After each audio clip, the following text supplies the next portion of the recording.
students, I am Rudra Goswami welcoming you to your YouTube channel Maths Magic। आज हम standard 10th maths का chapter number 5 arithmetic progression की exercise 5.2 का question number 3 देखेंगे। और question number 3 में हम सम नंबर 1, 2 और 3 सोल्व करेंगे। तो सबसे पहले हम क्वेश्चन नंबर 3 रीड करेंगे।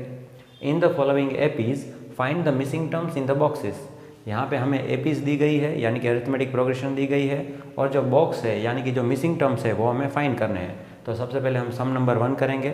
सम नंबर 1 में हमें यहाँ पे फर्स्ट टर्म दिया गया है 2, फिर सेकंड टर्म नहीं दिया गया है जो बॉक्स है, और थर्ड टर्म है 26। तो हमें जो दिया गया है वो हम लिख लेंगे। तो a = 2 और a3 = 26। अभी आप देखिए, हमें कोई भी अगर मिसिंग टर्म फाइंड करना है ना तो हमें दो चीज़ चाहिए। एक a चाहिए यानी कि जो फर्स्ट टर्म है वो हमारे पास है, और फिर d चाहिए यानी कि कॉमन डिफरेंस। तो हमारे पास यहाँ पे कॉमन डिफरेंस नहीं है, तो सबसे पहले हम कॉमन डिफरेंस फाइंड करेंगे। कॉमन डिफरेंस फाइंड करने के लिए हम a3 वाला फॉर्मूला यूज़ करेंगे। a3 = a + 2d। देयरफॉर अभी a3 की जगह पे हम 26 लिखेंगे। 26 = a की जगह पे हम लिखेंगे 2 + 2d का 2d ऐसे ही रहेगा, +2 राइट हैंड साइड है, लेफ्ट हैंड साइड आएगा तो -2। Therefore 26 - 2 = 2d। देयरफॉर 26 में से अगर हम 2 सब्ट्रैक्ट करेंगे तो 24 आएगा = 2d। अभी 2d ये 2 है वो मल्टीप्लिकेशन में है d के साथ, तो लेफ्ट हैंड साइड आएगा तो डिवीज़न हो जाएगा। Therefore 24 / 2 = d। अभी हम 24 को कट करेंगे, 12 × 2 = 24, 2 2 कट, यानी कि जो कॉमन डिफरेंस है वो हमें मिल गया 12। अभी हमारे पास फर्स्ट टर्म भी है और कॉमन डिफरेंस भी है। अभी हमें कोई सा भी टर्म फाइंड करना है तो वो हम कर सकते हैं। यहाँ पे हमें सेकंड टर्म फाइंड करना है तो a2 = a + d a की जगह पे हम लिखेंगे 2 + d की जगह पे हम लिखेंगे 12 = 2 + 12 यानी 14।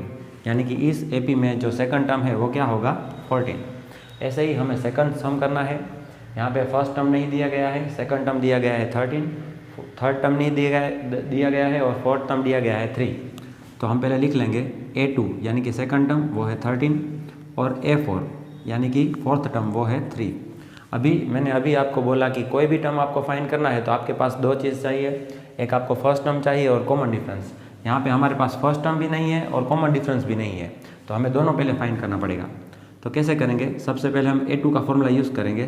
a2 = a + d। अभी a2 की जगह पे हम लिखेंगे 13 = a + d। यह हमें एक इक्वेशन मिली, इक्वेशन नंबर 1। फिर a4 का फॉर्मूला यूज़ करेंगे।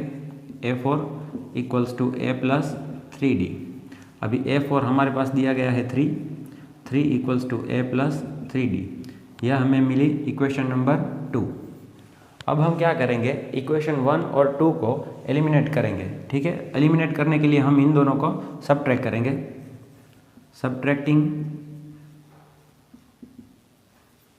Equation 1 and 2। अब हम इन दोनों को सब्ट्रैक्ट करेंगे, इक्वेशन 1 और इक्वेशन 2 को। सबसे पहले हम इक्वेशन 1 लिख लेंगे, 13 = a + d। फिर इक्वेशन 2 लिखेंगे, 3 = a + 3d। अब हम क्या करेंगे, इसमें से a को एलिमिनेट करेंगे। a को एलिमिनेट करने के लिए इन दोनों की जो साइन है वो अलग अलग चाहिए। दोनों की साइन सेम है, इसलिए हमें क्या करना पड़ेगा, सब्ट्रैक्ट।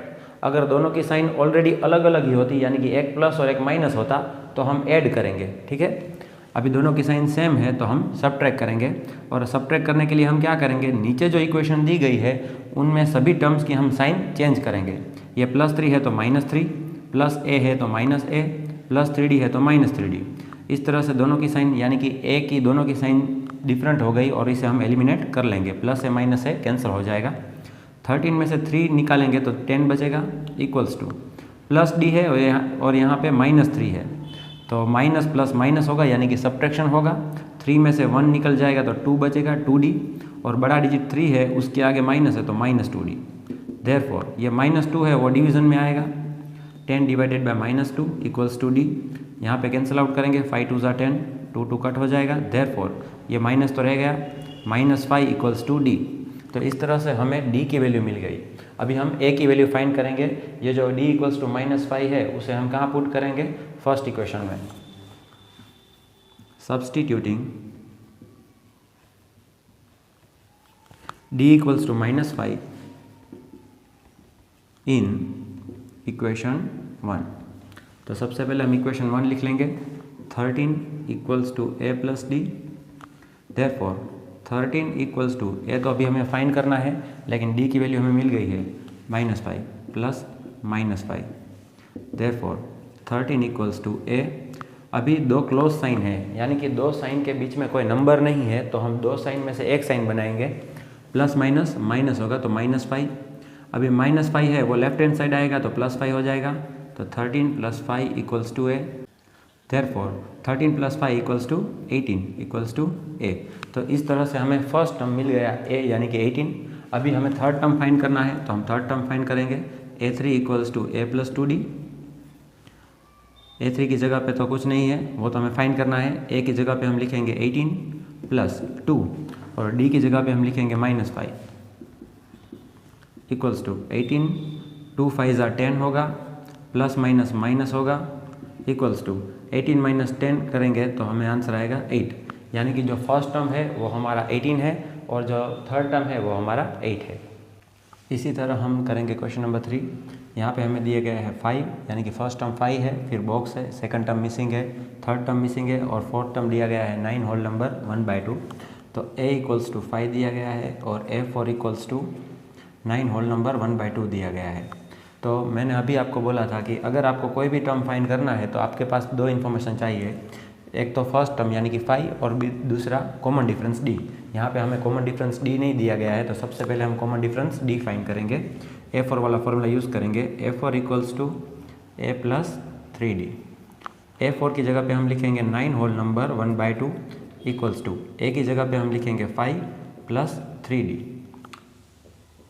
देयरफॉर अभी हम ये मिक्स्ड फ्रैक्शन में से इम्प्रॉपर फ्रैक्शन में कन्वर्ट करेंगे।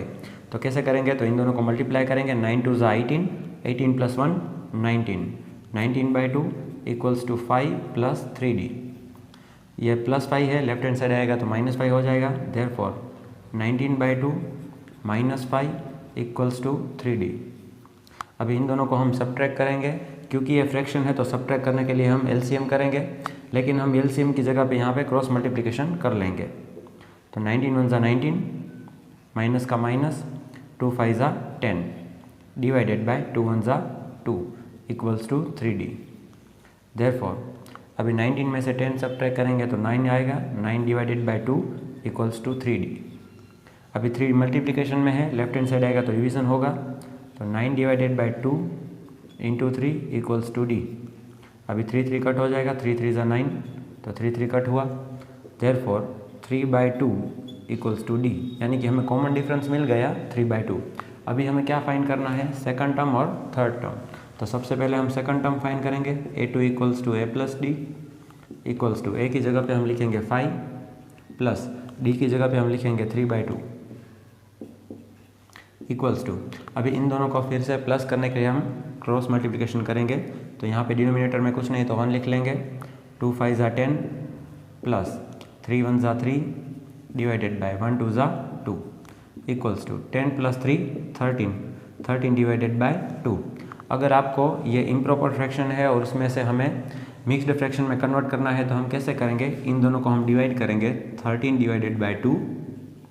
अभी 2 6 = 12 होगा, सब्ट्रैक्ट करेंगे, 3 में से 2 सब्ट्रैक्ट करेंगे तो 1, 1 में से 1 करेंगे तो 0। अभी आप कैसे करेंगे, इन तीनों डिजिट को आप एंटी क्लॉकवाइज घुमाएंगे, यानी कि जो 1 है उसे हम कहाँ लिखेंगे, ऊपर 1, फिर जो 6 है उसे हम साइड में लिखेंगे, 6 साइड में, और 2 जो है उसे हम नीचे लिखेंगे। तो इस तरह से हमें मिक्स्ड फ्रैक्शन में कन्वर्ट भी हो गया, 6 होल नंबर 1/2, ये आपका सेकंड टर्म है। अभी हम थर्ड टर्म फाइंड करेंगे, a3 equals to a + 2d equals to a की जगह पे हम लिखेंगे 5 + 2 और d की जगह पे हम लिखेंगे 3/2। क्योंकि ये दोनों मल्टीप्लिकेशन में है तो कट होता है तो हम कट कर देंगे, 2 2 कट हो जाएगा, इक्वल्स टू 5 + 3 और 5 + 3 यानी कि 8। तो इस तरह से हमें सेकंड टर्म भी मिल गया 6 होल नंबर 1/2 और थर्ड टर्म भी मिल गया 8। तो यहाँ पे ये वीडियो ख़त्म होता है, जो इसके दो सम बाकी है वो हम नेक्स्ट वीडियो में देखेंगे।